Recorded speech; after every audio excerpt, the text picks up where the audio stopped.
మొదటిగా మన తండ్రి అయిన దేవునికి మనందరినీ సజీవ లెక్కలుంచి మన ప్రభు అయిన యేసుక్రీస్తు వారి ద్వారా ఈ విధంగా ఆత్మతో సత్యంతో ఆరాధించడానికి అనుగ్రహించిన గొప్ప ధన్యతకై కృతజ్ఞతాస్తుతులు సూత్రాలు చెల్లిస్తూ కూడొచ్చిన తమరందరూ కూడా మన ప్రభు అయిన యేసుక్రీస్తు వారి నామములో నా హృదయపూర్వకంగా తెలియజేస్తున్నాను. పేతురు రాసిన మొదటి పత్రిక 2వ అధ్యాయము 21 నుంచి 23 వచనాలు సహోదరులు చదివినట్లుగా ఆ యొక్క లేఖన భాగాన్ని ఉద్దేశించి మన ఆత్మ సంబంధమైన క్షేమాభివృద్ధి కొరకే కొన్ని సంగతులను ఆలోచించేద్దాం. నాతో కలిసి తమరందరూ కూడా ఆలోచన చేయాలని ప్రేమతో మనం చేస్తున్నాం. క్రీస్తు కూడా మీ కొరకు బాధపడి మీరు తన అడుగు జాడల యందు నడుచుకున్నట్లు మీకు మాదిరి ఎంచిపోయెను. క్రీస్తు కూడా మీ కొరకు బాధపడి పేతురు గారు తెలియజేస్తున్న పత్రిక రాసి తెలియజేస్తున్న విషయం సంఘానికి, తన అడుగు జాడల యందు నడుచుకున్నట్లు మీకు మాదిరించిపోయాను. క్రీస్తు ప్రభు వారి అడుగు జాడల్లో నడుచుకోవడానికి అనేకమైన సంగతులు ఉన్నాయి. క్రీస్తు ప్రభువుకి కలిగిన మనసు కానీ, ఆయన స్వభావం కానీ, ఆయన ప్రేమ కానీ, ఆయన అడుగుజాడల్లో నడుచుకోవటానికి అనేకమైన సంగతులు ఉన్నప్పటికీ ఇందులో అతి ప్రాముఖ్యమైన సంగతి ఒకటి మనం ఆలోచన చేయబోతాం. అతి ప్రాముఖ్యమైన సంగతి, ఆ సంగతిని బట్టే ప్రభువారు జయించగలగటానికి, ప్రభువారు ఈరోజు సర్వమానవాళికి దేవుని అనాది సంకల్పాన్ని అనుసరించి ఆయన్ని ఆశీర్వాదంగా అనుగ్రహింపబడిన స్థితికి ఎన్నికైనటువంటి స్వభావం అది ఒకటి ఉంది. దాని గురించి మనం ఆలోచన చేయబోతా ఉన్నాం.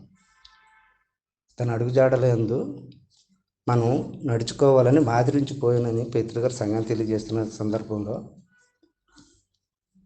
ఒక ప్రాముఖ్యమైన సంగతి మనం ఆలోచన చేయబోతాం. నాతో కలిసి మీరు కూడా ఆలోచన చేయండి. లూకా సువార్త 11వ అధ్యాయం 21-22 వచనాలు.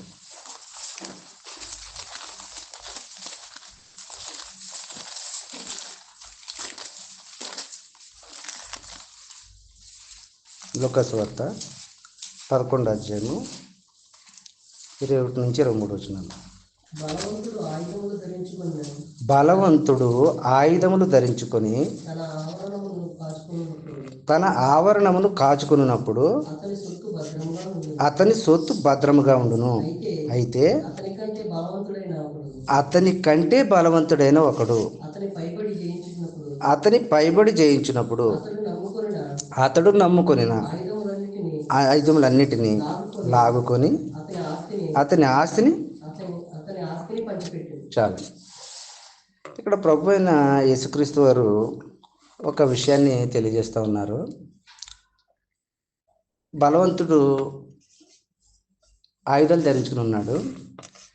ఆ బలవంతుడు ఆయుధాలు ధరించుకుని ఉంటే ఆయుధాలు ధరించుకున్న బలవంతుడిని ఎదుర్కోవడానికి అతనికంటే బలవంతుడు అవసరం. ఆయుధాలు ఉన్నాయి అతని దగ్గర, అందుకు పైపెచ్చి మళ్ళీ బలవంతుడు అతను. ఆయుధాలు ధరించుకున్న బలవంతుడిని జయించాలంటే అతనికంటే బలవంతుడు కావాలి. ఇప్పుడు బలవంతులు ఎలా బలవంతులు? ఇక్కడ సందర్భం అయితే అపవాదిని గురించి ప్రభువారు ఉపమాన రూపంగా తెలియజేస్తూ ఉన్నారు.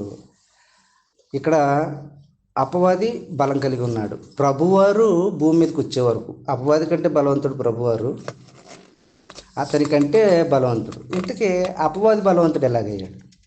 అసలు బలవంతులు ఎవరు?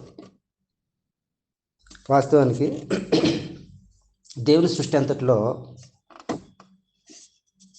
దేవుని తర్వాత దేవతలు ఉన్న ముగ్గురు వ్యక్తుల తర్వాత దేవదూతలకు మించిన బలవంతులు ఎవరు లేరు. దేవదూతలు ఉన్నారు కదండి, దేవదూతలకు మించిన బలవంతులు ఎవరు లేరు. ఈ ఒక్కొక్క దేవదూత బలముని మనం ఒకసారి ఆలోచన చేస్తే, ప్రకటన గ్రంథంలో యోహాను గారికి దర్శనంలో ఒక దేవదూతని చూస్తారు. ఆ దేవదూత పరిస్థితి ఆయన అలాగ దర్శనంలో చూసినప్పుడు అక్కడ ఒక చోట వివరించబడింది. 10వ అధ్యాయం ప్రకటన గ్రంథం, 10వ అధ్యాయం ప్రకటన గ్రంథంలో 1-3 వచనాలు. బలిష్ఠుడైన వేరొక దూత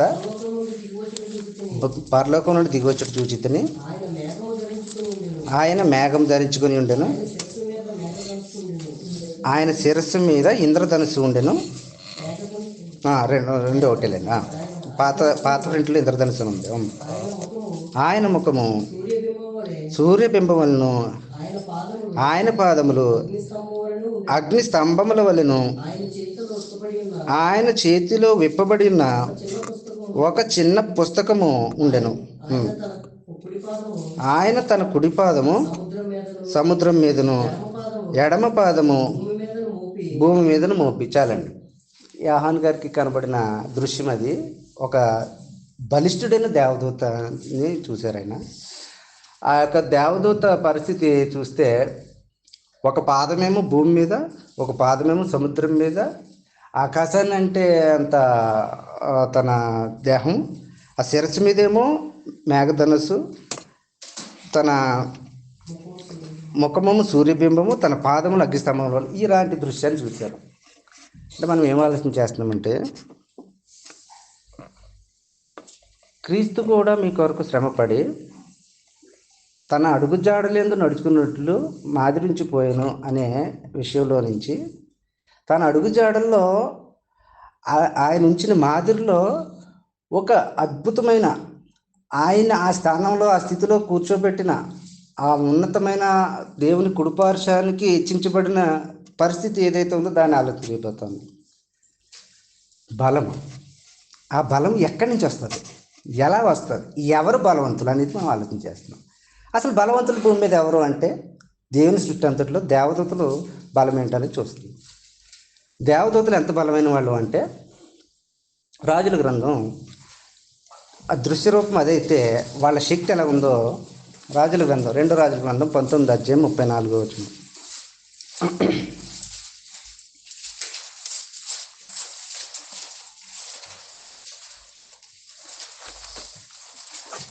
2వ రాజుల గ్రంథం 19వ అధ్యాయం 34వ వచనం.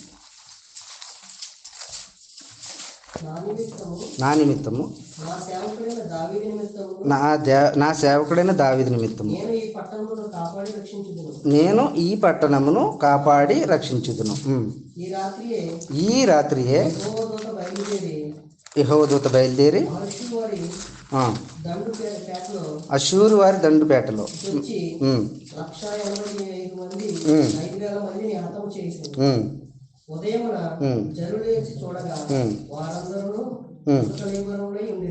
ఇక్కడ విషయం ఏంటంటేనండి, రాజుల గ్రంథంలో యూదా రాజ్యానికి హిజ్కియా రాజుగా ఉన్నాడు. ఈ యూదా రాజ్యం మీదకి అషూరు రాజు సెన్హెరిబు అనే వ్యక్తి యుద్ధానికి వస్తూ ఉన్నాడు. యుద్ధానికి వచ్చేటప్పుడు ఈ హిజ్కియాని, వీళ్ళ రాజ్యాన్ని, వీళ్ళ దేవుడిని హేళన చేస్తూ ఉన్నాడు. మొదటి నుంచి చదివితే మీకు అర్థమవుతుంది విషయం. ఈ హేళన చేస్తున్నది విషయం ఈ హిజ్కియాకి తాళలేకపోయాడు, తట్టుకోలేకపోయాడు.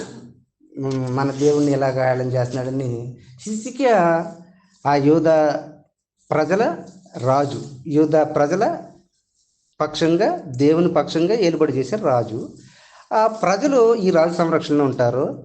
ఈ రాజు సంరక్షణలో ఈ ప్రజల మీదకి ఒక అన్య రాజు వచ్చి వీళ్ళకి ఎవరైతే ఆశ్రయంగా ఉన్న దేవుణ్ణి దూషించి మాట్లాడుతూ ఉంటే ఈ రాజు దేవునికి మొరపెడతారు. ఈ రాజు దేవునికి మొరపెట్టినప్పుడు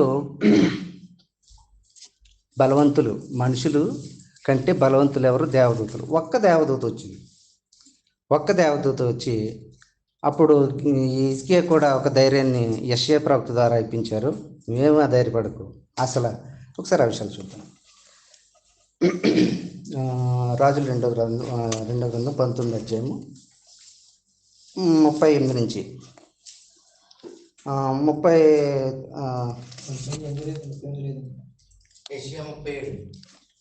యెషయా కదండి, ఇదే 19వ అధ్యాయమే. 2వ రాజుల గ్రంథం 19వ అధ్యాయము 30 నుంచి 31 నుంచి. శేషించువారు యెరూషలేము నుండి బయలుదేరుదురు. తప్పించుకుని వారు సీయోను కొండల నుండి బయలుదేరుదురు. సైన్యములకు అధిపతి యెహోవా ఆసక్తి దీన్ని నెరవేర్చు. కాబట్టి అష్షూరు రాజును గూర్చి యెహోవా సెలవిచ్చినదేమనగా, అతడు ఈ పట్టణంలోనికి రాడు, దాని మీద ఒక బాణమైనను ప్రయోగింపడు, ఒక కేడమైనను దానికి కనపరచు, దాని ఎదుట ముట్టడి దెబ్బ కట్టును. ఈ పట్టణం లోపలికి రాక తాను వచ్చిన మార్గముననే అతడు తిరిగిపోవును. యెహోవాకు నా నిమిత్తమును నా సేవకుడైన దావీదు నిమిత్తమును నేను ఈ పట్టణమును కాపాడి రక్షించు. ఈ ప్రవక్త ద్వారా ఈ హిజ్కియా రాజుకి ఈ విషయాన్ని తెలియజేశారు. ఈ విషయాన్ని ఆసక్తిగా దేవుడే జరిగిస్తారు అనే విషయాన్ని ఈ రాజు తెలియజేస్తూ ఉన్నారు. ఈ రాజు ప్రార్థించిన ప్రార్థన దేవునికి అనుకూలమైన ప్రార్థన చేస్తారు. రాజు తన ప్రజలు రక్షించబడాలి అని రాజు హేళన చేస్తూ ఉన్నాడు. ఇప్పుడు మనం ఇక్కడ ఏం ఆలోచన చేస్తున్నామంటే, ఈ రాజు ప్రార్థన విని ఒక్క దేవదూతను పంపితే ఒక్క రాత్రిలో 1,00,000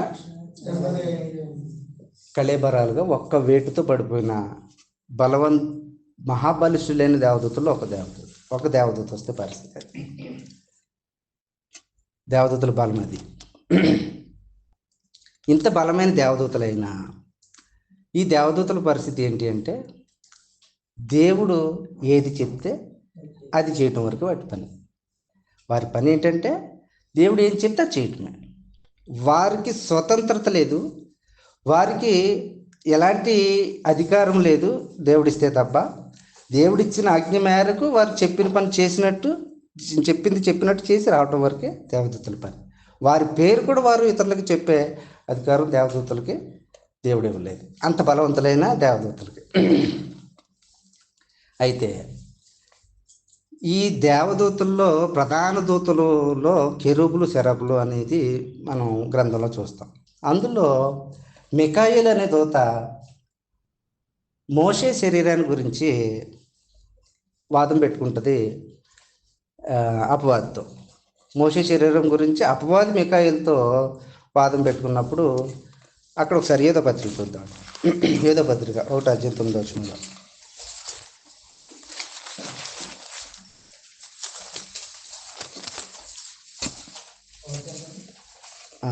ఒకటే అధ్యాయం ఉంటుంది 9. అయితే ప్రధాన దూత అయిన మిఖాయేలు అపవాదితో వాదించుచు మోషే యొక్క శరీరం గురించి తర్కించినప్పుడు దూషించి తీర్పు తెగింపగా ప్రభు నిన్ను గద్దించునుగాక అని. మనం ఏం ఆలోచించబోతున్నామంటే అండి, దేవదూతలు బలవంతులు. దేవదూతలు ఎంత బలవంతులు అంటే, దేవదూతల ముందు అపవాది ఎందుకు పనికిరాడు. దేవదూతల ముందు అపవాది శక్తి కానీ అపవాది సామర్థ్యం కానీ దేవదూతల ముందు పనికిరాడు. అంత బలహీనుడు ఎవరు? అపవాది. అయితే ప్రభువారు అక్కడ మనం లోకాసువార్త 11 అధ్యాయంలో చూస్తున్నామే. ప్రభువారు మరి బలవంతుడు ఒకడు ఆయుధములు ధరించుకుని తన ఆవరణమును కాచుకొని ఉన్నప్పుడు అతనికంటే బలవంతుడు ఒకడు వచ్చి అతన్ని జయించే ఆయుధం లాక్కున్నప్పుడు అనే విషయం తెలియజేస్తున్నారు. అపవాది ఎక్కడ బలవంతుడు? ఎవరి మీద బలవంతుడు? ఆడికి ఆ బలం ఎలా సమకూర్చబడింది?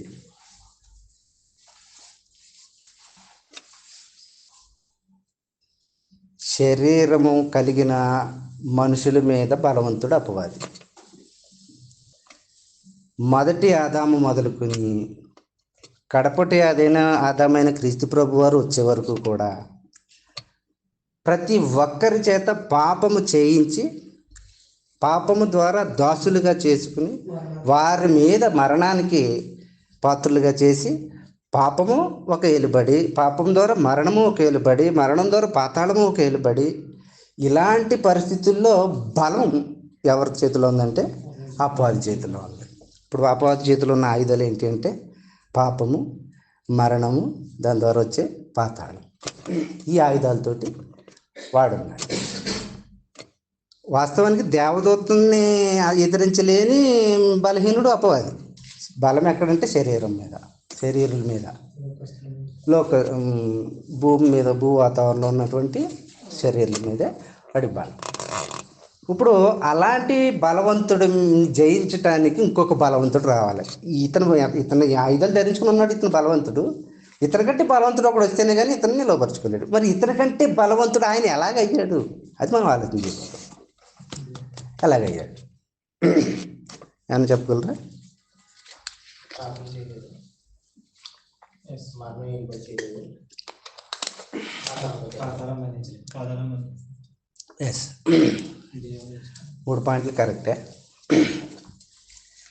ఈ 3 అస్త్రాలు ప్రయోగించాడు ఆయన మీద.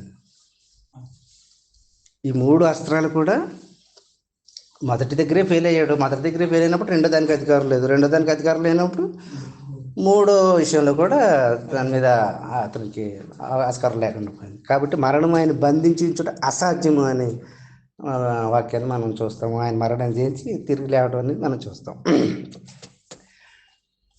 ఈ 3 ఆయుధాలు ఆయన ఈ అస్త్రాన్ని స్తంభించినప్పుడు ఆయన ఎదుర్కొన్న విధానం ఏంటి, ఆయన బలం ఏంటి?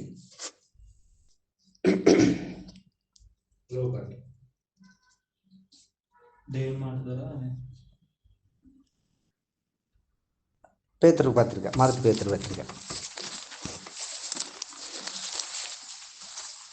పత్రిక, అదే 2వ అధ్యాయం.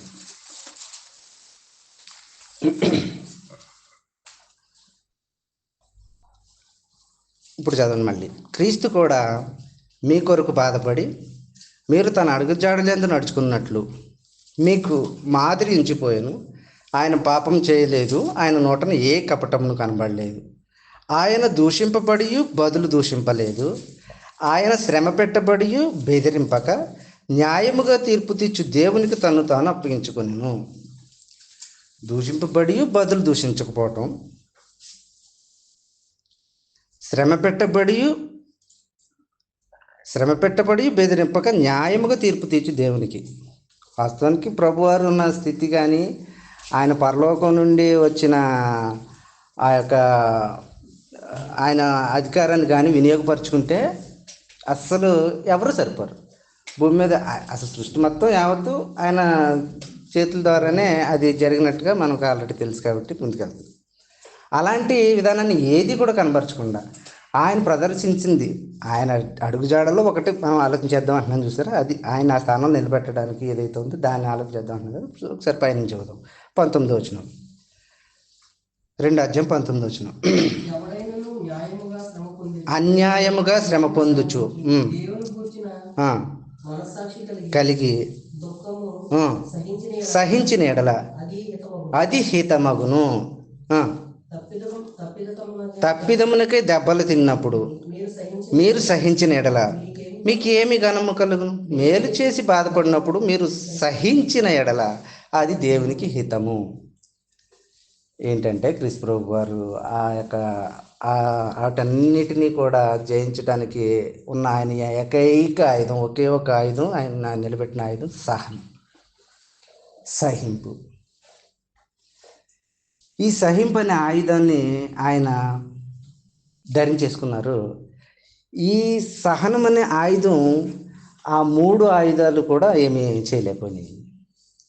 అయితే లోకరీతిగా శరీరరీతిగా మనుషులు చూస్తున్నట్టుగా ఆ రోజు రమ ప్రభుత్వం కానీ ఇటు ఉన్న యువత మత పెద్దలు కానీ అధికారులు కానీ వీళ్ళందరూ కూడా ఈయన్ని ఎలా చూశారు అంటే ఏమి చేత కానివాడు, ఏ సపోర్టు లేదు, ఏమీ అన్నట్టుగా ఆయన చాలా బలహీనుడిగా కనిపించాడు. కనపడటానికి మనుషులందరిలో బలహీనుడిగా కనిపించాడు. ఈయన గురించి ఈ సిచ్యువేషను ముందుగానే ప్రవక్త ద్వారా ఒక ప్రవచనాన్ని ప్రవచింపజేశారు. అది ఆ ప్రవచనం ఎలా ఉంటుందంటే, ఎండిపోయిన ఎడారి లాంటి, నెర్రలు తీసేసిన ఎడారి లాంటి ఎడారి భూమిలో ఒక లేత మొక్క వలె ఒంటరిగా భూమి మీద ఒంటరి మొక్క, లేత మొక్క ఇంత అప్పుడప్పుడే విత్తనం మొలవగానే ఒక 2 రెమ్మలతోటి ఇలా రెపరెపలాడుతూ ఉండి లేత మొక్కలా కనబడ్డ ఒక దృశ్యాన్ని ప్రవక్త ద్వారా మనకి చూపిస్తారు. అలాగుంది ఆ రోజు పరిస్థితి ప్రభు అలా నిలబడినప్పుడు. అయితే ఆయన బలం సహనం. కానీ ఈ అపవాది ఇక్కడ క్రీస్తు ప్రభు వారు అతను బలవంతుడు, అతని కంటే బలం, ఈయన ప్రదర్శించే బలం మనం మాట్లాడుకుంటున్నాం.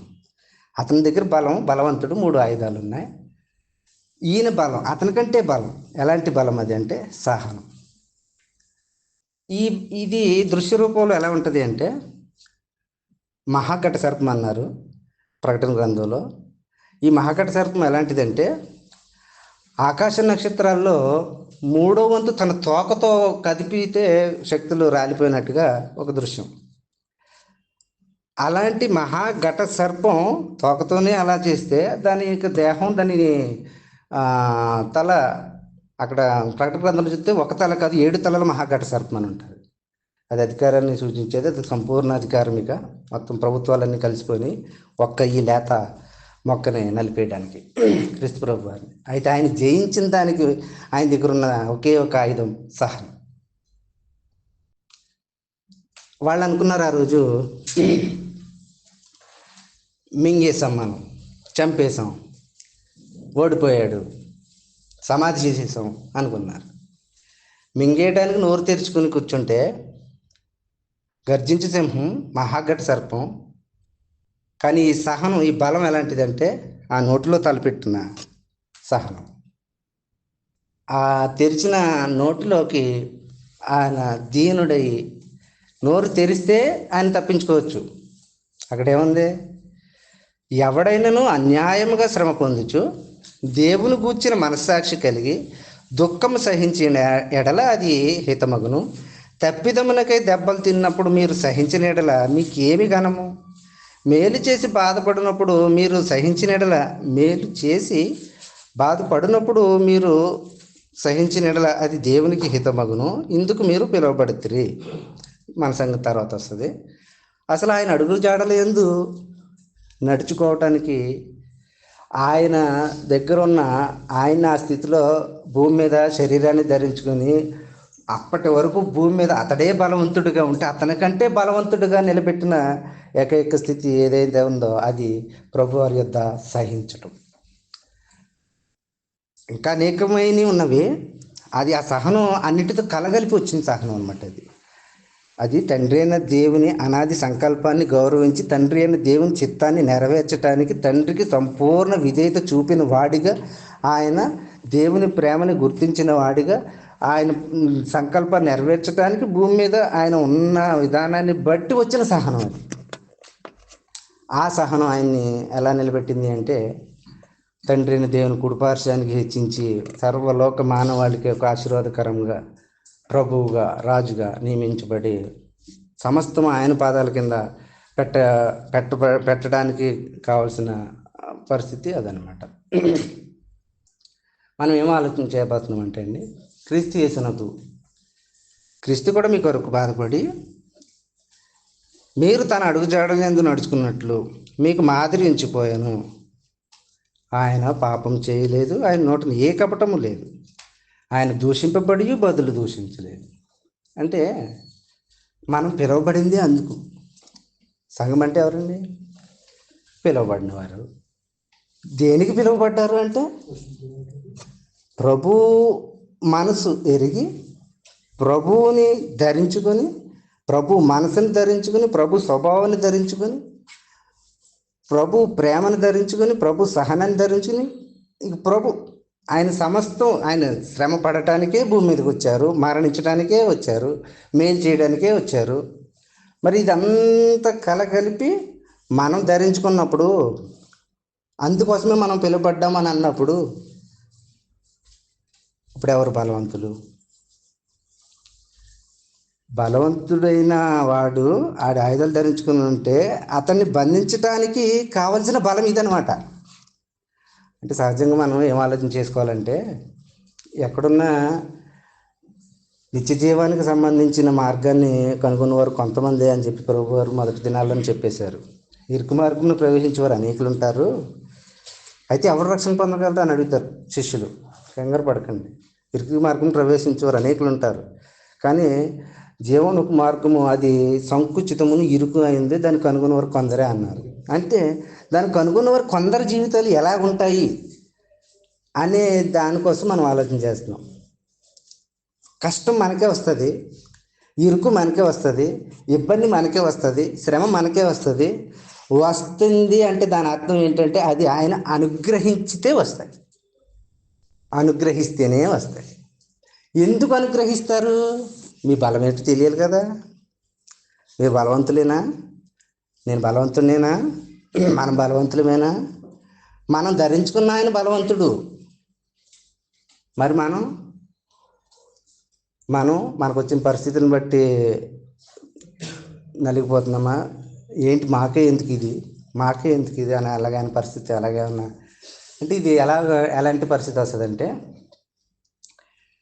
ఇశ్రాయేల్ ప్రజలు, లెక్కింపబడిన ఇశ్రాయేల్ ప్రజలు 20 సంవత్సరాలకి లెక్కకి పైగా వాళ్ళు యుద్ధ వీరులుగా లెక్కింపబడిన ఇశ్రాయేలీలో 6,03,550 మంది కదా.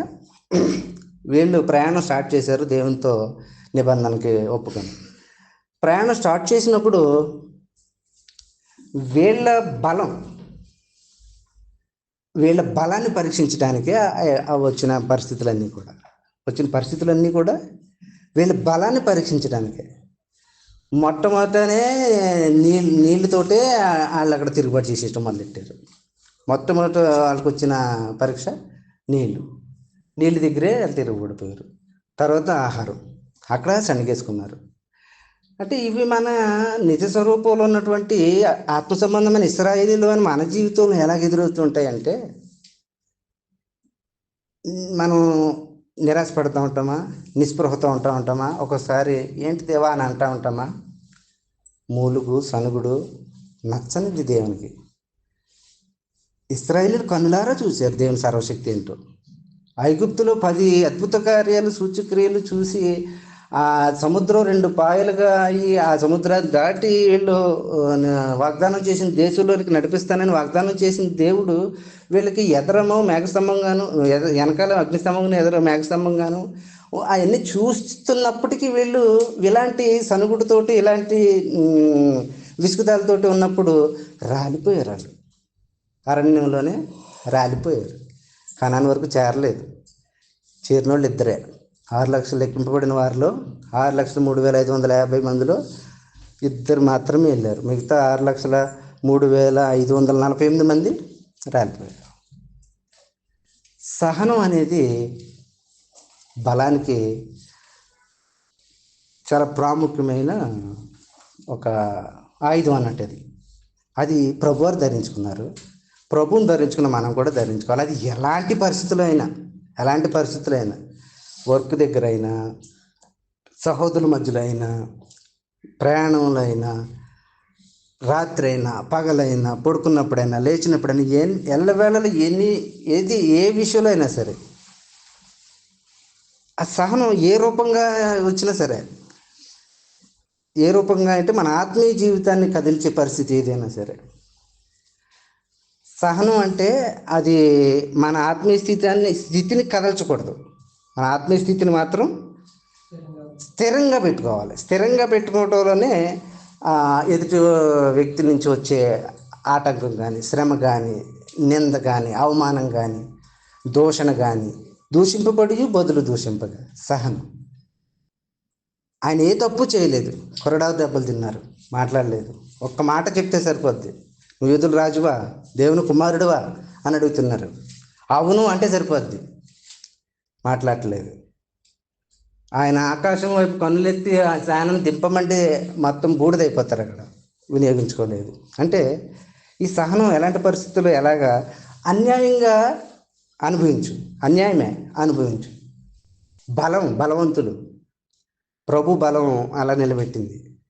దాన్ని ఆయుధంగా మనం ధరించుకుంటే అన్యాయమా, అక్రమమా, దూషణ, నింద, అవమానమా అన్నీ నిర్లక్ష్య పెట్టేయాల. ప్రభు అలా నిర్లక్ష్య పెడతాం వల్లే. మొదటి పేతురు పత్రిక అదే, ఎవడైనా అన్యాయంగా శ్రమ పొందుచు దేవునికి వచ్చిన మనసాక్షి కలిగి దుఃఖం సహించిన ఎడల అది హితమగును. తప్పిదమునకే దెబ్బలు తిన్నప్పుడు మీరు సహించిన ఎడల మీకేమి ఘనము?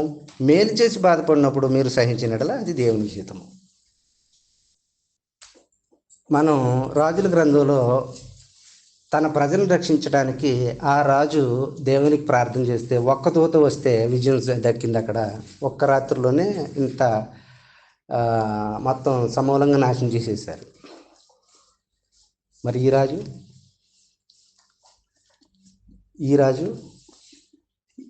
ఎలాంటి రాజు? ఈ రాజు తన ప్రజల కొరకు ప్రాణం పెట్టే రాజు. మరి ఈ రాజు తన ప్రజల కొరకు ఏం చేయగలడు? మరి ఈ రాజు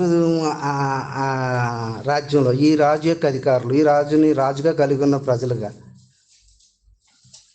మనం ఏం చేస్తా ఉన్నాం? ఆ రాజు అధికారులు ఆయన రాజ్యంలో ఆయన సరిహద్దుల్లో బ్రతుకుతూ ఉన్నప్పుడు ఆ రాజ్యం కొరకు ఆయన ఏం చేయగలడు? ఆయన ఏం చేయగలడంటే హెబ్రీ పత్రికలో దేవదూతలు బలవంతులు అనుకున్నామే. ఆ దూతల గురించి ఏం చెప్పారంటే హెబ్రీ పత్రిక 1వ అధ్యాయంలో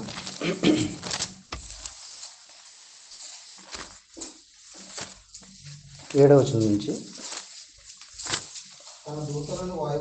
తన దూతలను వాయువులుగాను తన సేవకులను అగ్ని జ్వాలలుగాను చేసుకునేవాడు అని తన దూతల గురించి చెప్పుచున్నాడు. కానీ తన కుమారుని గూర్చి అయితే దేవా ఇదంతా ప్రభువారి గురించి చెప్పారు. అయితే ఈ విషయం మీకు తెలిసింది కాబట్టి మీరు మళ్ళీ ఎక్కడికి వచ్చేస్తారంటే 14వ వచనం చివరి పై 2 వచనాల నుంచి చదవండి. 13వ వచనం నుంచి చదివండి.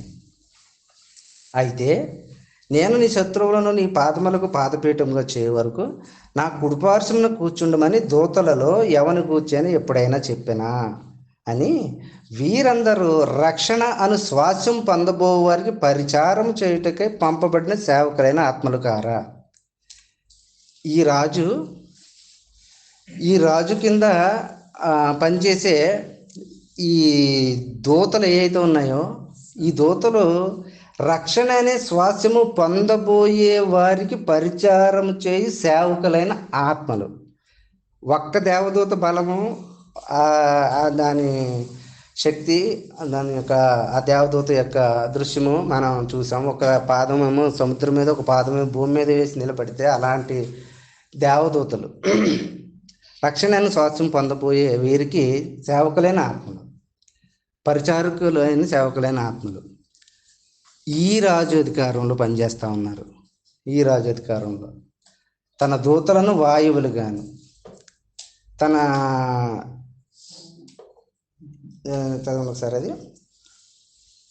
దూతలను వాయువులు గాను తన సేవకులను అగ్ని జ్వాలలు గాను చేసుకునేవాడు. అంటే ఈ సృష్టి యావత్తు ఏదైతే మన కంటికి కనబడుతుందో అవి దేవుని ఆజ్ఞానుసారముగా పనిచేసే దేవదూతలు. ఒక్కొక్క దేవదూతకి ఒక్కొక్క పని అప్పచెప్పినట్టుగా అది ఇప్పటికీ పనిచేస్తున్నాయి. అయితే అవి పనిచేసేవి ఎవరి కోసం? రక్షణ అనే శ్వాసం పొందబోయే వారి కోసం అవి సేవకులు. అయితే అవి ఇప్పుడు బాధపడుతున్నాయి. రోమపత్రికలో చూస్తాం, అవి ఇప్పుడు బాధపడుతున్నాయి. దేనికి బాధపడుతున్నాయి? నాశనమునకు లోనైన వారికి చేస్తున్నాయి దాస్యం. నాశనమునకు లోనైన వారికి దాస్యం చేయడం వాటికి ఇష్టం లేదు. దేవుని కుమారుల ప్రత్యక్షత కొరకు ఎదురు చూస్తూ అవి మూలుగుచూ ఉన్నాయి. వీళ్ళకి మేము సేవ చేయలేకపోతున్నాం, ఈ దాస్యత్వం మేము ఈ నాశనం అయిపోయి వీళ్ళ కోసం మేము దాస్యం చేయలేకపోతున్నాం, మేము తప్పుకుంటాము అన్నట్టుగా అవి ప్రసవ వేదన పడుతున్నట్టుగా రోమీలకి పౌలు గారు పత్రిక రాసి తెలియజేస్తుంటారు పరిశుద్ధాత్మ ప్రేరణతో. అంటే మనం ఏం ఆలోచన చేస్తున్నామంటే అండి, ఆత్మ సంబంధంగా బలవంతులుగా ఉంటే దాని వెనక ఉండి నడిపించే క్రీస్తు ప్రభు వారు ఏలుబడి, ఆయనను పైనుండి నడిపించే తండ్రి అయిన దేవుని ఏలుబడి సమస్తము ఎవరి కోసము అంటే మన దేవుడు ఏలుచున్నాడు. అంటే ఎవరి కోసము అంటే ఆయన ఏలుబడి కింద బ్రతికే వారి కోసమే. మరి ఆయన ఏలుబడి కింద బ్రతికే మనము క్రీస్తు ఎలాంటి తన అడుగుజాడలేందు నడుచుకోవడానికి మీకు మాదిరించిపోయాను అని చెప్పినప్పుడు అందులో ఆయన ఆ స్థానంలో నిలబెట్టుకున్న ఒక్కటి సహనం. అది ఎంత మనుషుల్ని ఉన్నతమైన ఆత్మీయ స్థితిలో నడిపిస్తూ ఉంటుందంటే అన్ని విషయాలు సహనం, అన్ని విషయాలు సహనం. ఎందుకని?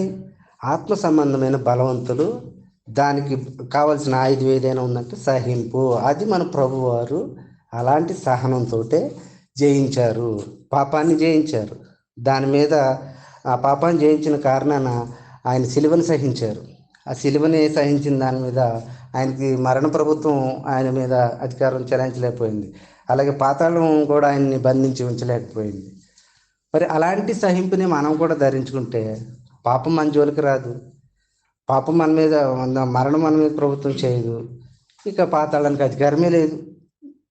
తాళం వేసి పెట్టేశారు ఆయన. పేతురు గారు ఇదే స్టార్టింగ్లో ప్రభువారు తెలియజేస్తారు కదా, పరలోక రాజ్యపు తాళం చెవులు నీకు ఇచ్చేదను, పాతాళలోక ద్వారం దాని ఎదుట నిలువునారు. పాతాళలోక ద్వారం దాని ఎదుట నిలువునారు అంటే ఇక ఇందులోకి ప్రవేశించిన ఈ బలవంతులు ఎదుట అవేవి ఉండవు. మరి మన బలవంతులమేనా? ప్రశ్న మీ వరకు కాదు, నా వరకే నన్ను ప్రశ్నించుకుంటున్నాను. నేను బలంగా ఉన్నానా? ఈరోజు వరకే తెలియదు. దేవుని సన్నిధానంలో ఒప్పుకుంటాను.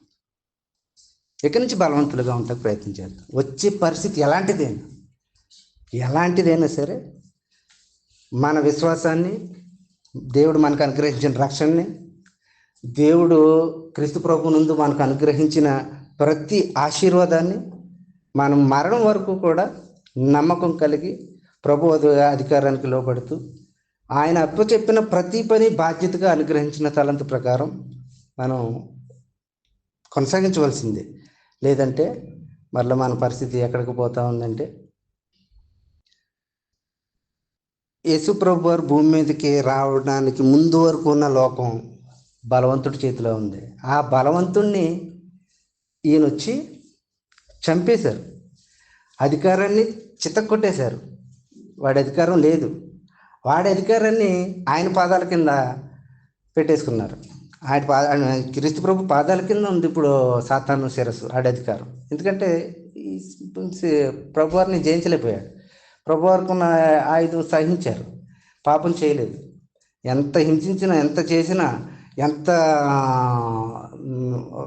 ఏంటి ఇది కూడా చేయలేవా అన్నట్టుగా, నువ్వు దేవుని కుమారుడు అయితే దూకు, రేటు నేను దేవుని కుమారుడు కాదంటావా అలా రెచ్చగొట్టేలాగా ఆ టైప్లో చేసినా కానీ ప్రభువారు ఎక్కడ కూడా తొందరపడలేదు. తొందరపడకుండా సహించి జయించారు. కాబట్టి మనం కూడా అలాగే ప్రతి విషయంలో కూడా మనకు అనుగ్రహించిన నీతి వస్త్రాన్ని, రక్షణ వస్త్రాన్ని, ఇప్పుడు విజయాన్ని చెప్తున్నట్టుగా మనకి ఎన్ని వస్త్రాలు అయితే ఉన్నాయో పాయింట్ వైజ్గా ప్రతి దాన్ని కూడా మనం కాపాడుకుంటూ బలవంతులుగా ఉన్నప్పుడే మనం సాతాను ఎలాంటి వాడంటే దేవదూతల కంటే అధికుడు ఏం కాదు, శరీరం మీద వాడు బలవంతుడు. ఆ శరీరాన్ని మనం లోపరుచుకోవాలి, అంతే. మన శరీరాన్ని మనం లోపరుచుకోవాలి. మన శరీరం ఎంతసేపు రెచ్చగొడుతూ ఉంటుంది, ఏ రకంగా అయినా సరే. అది ధనంలోనా, ఐశ్వర్యంలోనా, లేదా పేరులోనా, లేదంటే ఇంకేదో ఏదో శరీరం. కానీ ఆత్మానుసారమైన మనసు, అన్నము, వస్త్రం, ఆరోగ్యం, మిగిలింది ప్రభు చిత్తాన్ని అనుసరించి కుటుంబంగా బ్రతకటం, సంఘంగా బ్రతకటం, అనేక మందికి స్వార్థం ప్రకటించడం. కాబట్టి నాతో పాటు మనందరికి కూడా దేవుని సందేశం ఏంటంటే, క్రీస్తు బాధపడి శ్రమపడి తన అడుగుజాడలే యందు నడుచుకునే వాళ్ళని మాదిరి ఉంచిపోయాను.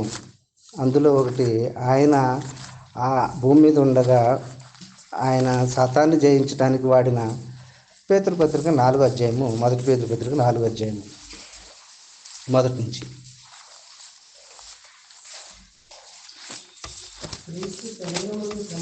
క్రీస్తు శరీరమందు శ్రమపడిను. అదనమాట, ఆ విధంగా ధరించితే సరిపోద్ది. శ్రమపడే మనసు. దేని నిమిత్తం శ్రమ? మన వాస్తవం దుబాయ్లో నా వరకు నేను చెప్పాలంటే పొద్దున 5ంటికి లేచి రాత్రి ఒకసారి వీళ్ళందరూ తొందరగానే వస్తారు. నాకు 9 అవుద్ది, 10 అవుద్ది, 11 అవుద్ది. దేనికోసం పడుతున్నాం శ్రమ? అది కాదు శ్రమ. క్రీస్తు ప్రభు పడిన శ్రమ వేరు, మనం పడుతున్న శ్రమ వేరు. అయితే ఇదంతా మానేసేమని దేవుని ఉద్దేశం కాదు. కానీ మనకు ఒక మనసు ఉంది, దేవుడు మనకు అనుగ్రహించిన రక్షణ ఉంది. దేవుడు మనకి కుమ్మరించిన ప్రేమ మన హృదయంలో అది ఎప్పుడైనా సరే నిండుగా ఉంటే పొరులుతుంది. నిండుగా ఉంటే ఇంకా పోసే కొలది నిండుతా పొరులుతూ ఉంటుంది. అలాంటి పరిస్థితుల్లో మనం మనకున్న పరిధిలో, మనకున్న స్థాయిలో, మనకున్న జ్ఞానంలో మనం పొందుకున్న ప్రేమని కొంచెం మనము వెలిగించబడ్డాం. ఈ వెలుగు ఇక్కడ ఈ లైట్ ఉంది, రూమ్ అంతా వెలిగింపబడింది. అలాగా మనం ఎంతవరకు మన విశ్వాస పరిమాణం ప్రకారం ఈ రకంగా ఆత్మ సంబంధంగా బలవంతులుగా ఉండటానికి మొదట సహిస్తూ ఉంటే దానికి తగినట్టుగా మనం పొందుకున్న ఆత్మీయ జీవితం దినదినం క్షేమాభివృద్ధి కలుగుతూ ఉంటుంది. వాస్తవానికి ఇక్కడ మనం భౌతికంగా ఎక్కువ శ్రమ పడుతుంది, కష్టపడుతుంది.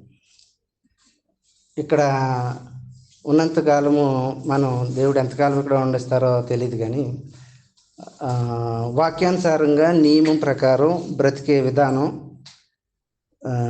సూటుగా చెప్పాలంటే భార్యని విడిచి భర్త, భర్తని విడిచి భార్య ఉండరాదు. నియమం ప్రకారం చెప్పాలంటే దేవుని ఎదుట నిబంధన చేసేదే. మనం నిబంధన చేస్తాం అప్పుడు ఏకశరీరం అంటే అన్నిట్లో కలిసి కష్టమందు, సుఖమందు, సంతోషమందు, ఇంకే బాధ ఎందు కలిసి నా కష్టమేంటో అక్కడ తెలియదు, అక్కడ కష్టమేంటో మనం బలవంతులుగా ఉండాలంటే వచ్చే పరిస్థితుల్లో స్థిరంగా సహించటం, నిలబడటం, అందులో నుంచి దేవుడు మన నుంచి ఏమి ఎదురు చూస్తున్నారు, ఏమి నేర్చుకోవాలి, ఒక రూపం రావడానికి వచ్చే పరిస్థితులే. దేవుని ప్రేమించే వారికి అంటే దేవుని ప్రేమించేవారు ఎవరు? ఆయన ఆజ్ఞను అనుసరించి బ్రతికేవాళ్ళు. ఆయన ఆజ్ఞను అనుసరించి బ్రతికేవాళ్ళు దేవుని ప్రేమించేవాళ్ళు. దేవుని ప్రేమించే వాళ్ళకి ఆయన సంకల్పం చొప్పున పిలువబడే వారికి సమస్తం సమకూడి జరుగుతూ ఉంటాయి. దేనికోసం అంటే మేలు కలగటం. ఏం జరిగినా మన మేలు కలగటం. కాబట్టి నా సందేశాన్ని బట్టి మనలో ఏదైనా లోపాలు ఉంటే దిద్దుబాటు చేసుకుని దేవుడు మనకిచ్చిన ఆయుష్కాలంలో ఆయన సంతోషపెట్టే విధాన్ని బ్రతకాలని నన్ను నేను హెచ్చరించు